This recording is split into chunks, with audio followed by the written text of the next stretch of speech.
ঝাড়গ্রামে স্টেট ব্যাংকের গ্রাহক সেবা কেন্দ্রে লক্ষাধিক টাকা আত্মসাতের অভিযোগ। ধৃত দুই। সাধারণ মানুষের কষ্টার্জিত অর্থ নিরাপদে রাখার অন্যতম ভরসা ব্যাংক, কিন্তু সেই ভরসার জায়গাতেই যদি প্রতারণার অভিযোগ ওঠে, তাহলে স্বাভাবিকভাবেই আতঙ্ক ও ক্ষোভ ছড়িয়ে পড়ে গ্রাহকদের মধ্যে। ঠিক এমনই এক ঘটনায় চাঞ্চল্যের সৃষ্টি হয়েছে ঝাড়গ্রাম জেলার মানিকপাড়ায়।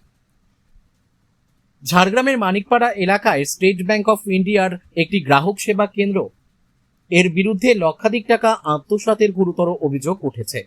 গ্রামের বহু খেটে খাওয়া সাধারণ মানুষ তাদের কষ্টার্জিত সঞ্চয় ওই গ্রাহক সেবা কেন্দ্রের মাধ্যমে ব্যাংকে জমা রাখতেন, কিন্তু দীর্ঘদিন ধরেই ওই কেন্দ্রে টাকা জমা ও তোলাকে কেন্দ্র করে একাধিক অনিয়মের অভিযোগ সামনে আসছিল। গ্রাহকদের অভিযোগ, লেনদেনের সময় বায়োমেট্রিক নেওয়া হলেও তাদের অ্যাকাউন্টে সঠিকভাবে টাকা জমা হয়েছে কিনা বা অ্যাকাউন্টে কত টাকা রয়েছে সেই বিষয়ে কোনো স্পষ্ট তথ্য দেওয়া হতো না। এমনকি জমানো টাকা তুলতে এলেও দিনের পর দিন বিভিন্ন অজুহাতে তাদের ঘুরিয়ে দেওয়া হতো। ফলে ধীরে ধীরে সন্দেহের সৃষ্টি হয় গ্রাহকদের মধ্যে। পরবর্তীতে একাধিক গ্রাহক তাদের অ্যাকাউন্টে টাকার গরমিল দেখতে পেয়ে বিষয়টি প্রকাশ্যে আনেন। অভিযোগ, বহু গ্রাহকের অ্যাকাউন্ট থেকে টাকা তুলে নেওয়া হলেও সেই অর্থ তাদের হাতে পৌঁছায়নি। বিষয়টি জানাজানি হতেই এলাকায় ব্যাপক উত্তেজনা ছড়িয়ে পড়ে।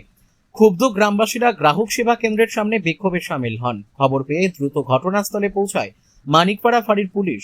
পরিস্থিতি নিয়ন্ত্রণে এনে গ্রাহক সেবা কেন্দ্রের দায়িত্বে থাকা মূল অভিযুক্ত সীতানাথ মাহাতো এবং তার এক সঙ্গীকে আটক করা হয়। পুলিশ সূত্রে জানা গিয়েছে, প্রাথমিক জিজ্ঞাসাবাদে সীতানাথ মাহাতো স্বীকার করেছে যে গ্রাহকদের অ্যাকাউন্ট থেকে টাকা তুলে সে ব্যক্তিগত প্রয়োজনে খরচ করেছে। পাশাপাশি সেই অর্থের কিছু অংশ অন্যদেরও দিয়েছে বলেও সে স্বীকার করেছে। এই ঘটনায় এলাকায় ব্যাপক চাঞ্চল্যের সৃষ্টি হয়েছে। কতজন গ্রাহক প্রতারণার শিকার হয়েছেন এবং মোট কত টাকা আত্মসাৎ করা হয়েছে তা খতিয়ে দেখতে তদন্ত শুরু করেছে পুলিশ। পাশাপাশি প্রতারিত গ্রাহকদের অভিযোগও সংগ্রহ করা হচ্ছে। ঝাড়গ্রাম থেকে অরূপ ঘোষের রিপোর্ট, বিগ নিউজ বাংলা। বলছে আপনাদের রাজ্যে হচ্ছে না, সোমবারে আসো। সোমবারে এলাম, বলছে হচ্ছে না, আর বইটাও রেখে দিল। এবারে এখন আমি আপলোড করতে বলছি, বইটা মেশিনে দিয়ে চুপচাপ বসে আছে।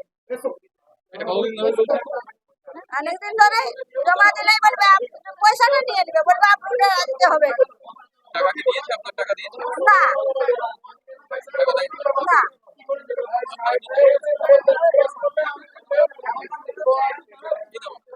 মুসলমানদের পয়সা মানে অনেকদিন ধরে পয়সা জমা দিচ্ছি, কিন্তু কোনো আপটুডেট হচ্ছে না।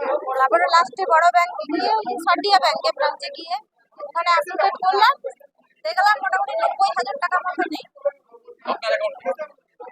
এখানে এসে আমি চার্জ করলাম যে আমার কি হলো, পয়সা না আমার দরকার ছিল, আমি তুলে নিচ্ছি।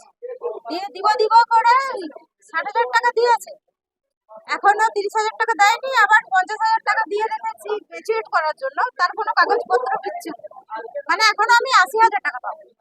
আপনার টাকা আপনি রাখতে যাচ্ছেন ব্যাংকে, সেখানে ও মধ্যখান থেকে টাকা তুলে নিচ্ছি। শুধু ওই মধ্যখানে একটুখানি ভুল হয়েছিল, আমার একটা মানি ব্যাগ এসেছিল LIC থেকে, ওটা আমি মানে হাতে ছাপ দিয়ে দেখেছিলাম এসছে কি না টাকাটা, ওটাই আমার ভুল হয়েছে। আপনারই ফিঙ্গারপ্রিন্ট দিয়ে টাকা হ্যাঁ, টাকা এটা আপনাদেরকে প্রতারণা করে।